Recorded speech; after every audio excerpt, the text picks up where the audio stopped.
Si vous voulez créer votre boutique Shopify en partant de zéro et que vous ne savez pas par où commencer, alors vous allez cliquer sur la bonne vidéo. Dans ce guide de 10 minutes, je vais vous guider à travers toutes les étapes nécessaires pour créer votre boutique en partant de zéro. La première étape consiste à s'inscrire sur Shopify. Dans la description de la vidéo, vous allez voir un lien spécial. Il vous permettra de prolonger votre essai de 3 mois supplémentaires. Assurez-vous d'utiliser ce lien pour économiser de l'argent. L'inscription est vraiment hyper simple, donc suivez simplement les informations jusqu'à ce que vous arriviez à votre tableau de bord Shopify. Une fois ici, la première chose qu'on va faire, c'est de choisir le thème de notre boutique. Alors on clique sur boutique en ligne et ensuite dans thème. Par défaut, c'est le thème Down qui est installé sur la boutique. Donc si vous souhaitez choisir un thème différent, allez simplement vers le bas et cliquez sur visiter la boutique des thèmes. Ici, du coup, vous allez trouver les différents thèmes que vous pouvez choisir. Donc pour la boutique, on va garder le thème Down, parce qu'il est gratuit et il est déjà installé. Donc on va commencer à personnaliser notre boutique. Alors on clique sur personnaliser. Ensuite, ça nous mène à l'éditeur de la boutique. On va ajouter une jolie image de bannière sur la page d'accueil pour débuter. Donc vous cliquez sur image banner, sélectionnez votre image et vous la téléchargez. Voilà. Ensuite, on va changer le slogan sur la page d'accueil. Donc là, vous avez simplement à double-cliquer et vous pouvez éditer directement le texte. Pour ajouter un logo personnalisé, vous avez juste à cliquer dans les paramètres et sous logo, vous allez simplement importer votre image. Ensuite, vous cliquez sur sauvegarder et voilà, c'est fait. Il sera affiché sur l'entête à gauche. Ensuite, on va parcourir les paramètres pour changer la couleur et la typographie. Donc, vous pouvez vraiment tout changer à cet endroit-là. C'est là que vous allez vraiment pouvoir définir votre branding. Maintenant, pour ajouter des produits à la boutique Shopify, on va revenir sur le tableau de bord. Donc, on clique sur sauvegarder et on quitte. On va dans produits. Alors, si vous êtes en dropshipping depuis des endroits comme AliExpress ou Printful, vous pouvez simplement importer vos produits depuis ces différentes plateformes. Donc, vous allez voir des différents didacticiels sur mon compte pour importer les produits. Si vous vendez vos propres produits, cliquez simplement sur ajouter les produits. Et ici, vous pouvez vraiment définir donc le titre du produit, la description du produit également.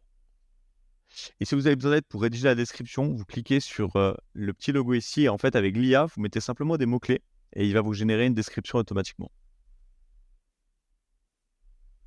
Ensuite, on met des images pour définir le produit.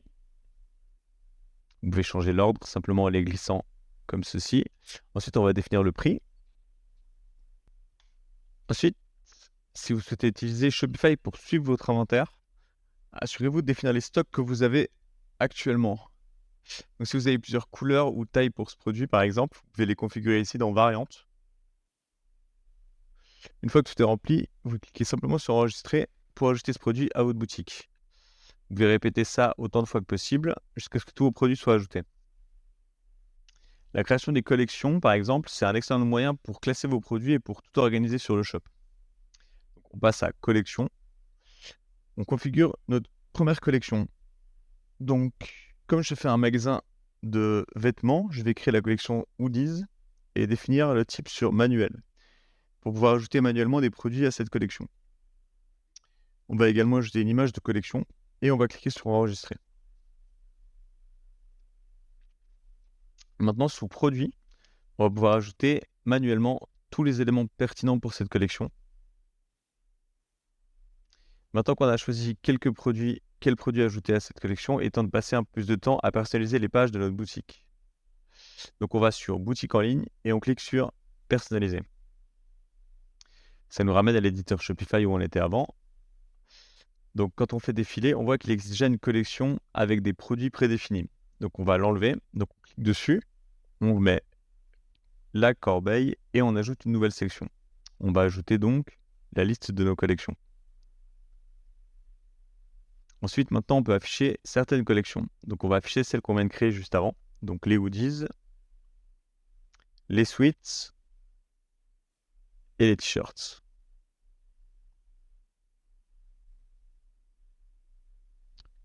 Donc pour ajouter plus de contenu sur votre page d'accueil, vous avez simplement à sélectionner des des sections sur la gauche et à les glisser sur la page directement. Donc, vous pouvez également basculer sur d'autres pages de votre boutique et faire exactement le même processus pour ajouter des éléments. Donc, pour personnaliser le menu de navigation en haut du site, on va revenir sur le tableau de bord. Donc, on sauvegarde et on revient en arrière et on va sur boutique en ligne et navigation. Sous les menus, on va accéder au menu principal. Et ici, on peut ajouter des nouveaux éléments dans le menu. Donc, on va choisir une collection, la collection par exemple des t-shirts qu'on vient de créer. Et on peut aussi créer des sous-menus, comme pour un magasin de vêtements. Par exemple, il serait logique d'avoir une collection hommes, femmes, etc. Donc on peut ajouter vraiment tous les types de vêtements qu'on veut sous forme de sous-menus. Et après, on peut aller voir à quoi ça ressemble. On revient sur l'éditeur, et là, on voit qu'en cliquant en haut, on a les menus qu'on vient de créer. Une chose qu'on veut absolument mettre en place dans notre magasin, c'est les politiques, comme les politiques de remboursement, d'expédition, les conditions, etc. Du coup, c'est très facile à faire avec Shopify. Donc, vous allez simplement cliquer sur personnaliser. Ensuite, vous allez dans politique.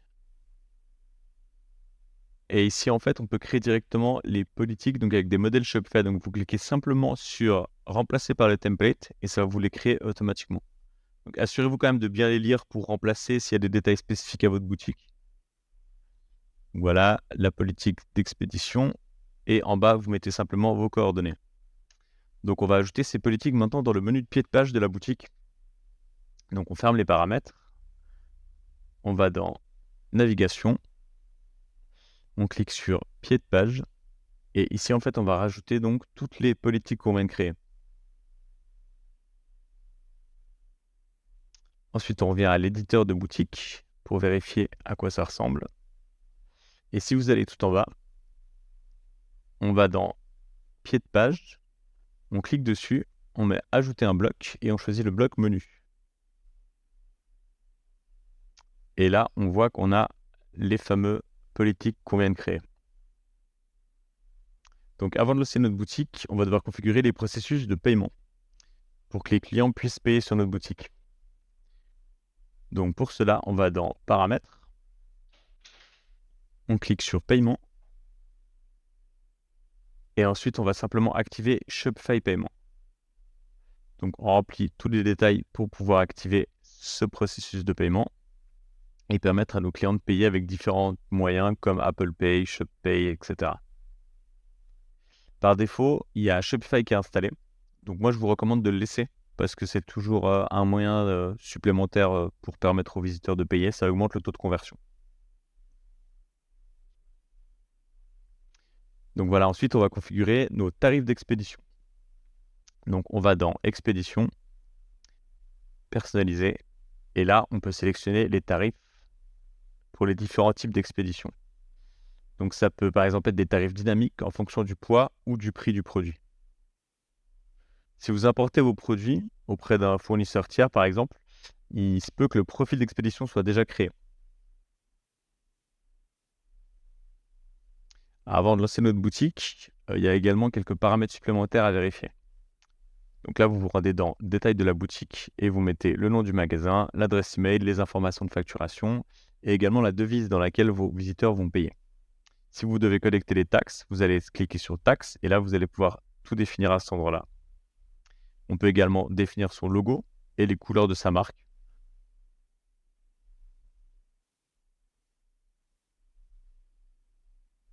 Et la dernière chose qu'on veut faire, c'est configurer notre nom de domaine.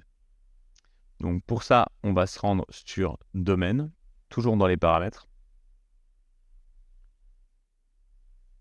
Si vous avez déjà un nom de domaine, vous pouvez cliquer directement sur connecter un domaine existant et suivre les instructions. Et si vous n'en avez pas, vous pouvez simplement l'acheter sur Shopify. Donc ensuite, là, vous mettez le nom de votre boutique. Il va vous dire s'il est disponible ou pas. Vous cliquez sur acheter, s'il est disponible, bien sûr. Et ensuite, il sera automatiquement lié à votre boutique. Maintenant, avant de lancer votre nouvelle boutique, on va devoir choisir un forfait Shopify. Donc pour ça, on va dans boutique en ligne, on clique sur forfait. Donc le forfait que je vous recommande, c'est le basique pour commencer. Donc il est à 1 € par mois. Ensuite, vous mettez vos informations de facturation et vous cliquez pour confirmer. Maintenant, sur boutique en ligne, on peut supprimer le mot de passe pour simplement activer la boutique et que vous puissiez commencer à vendre.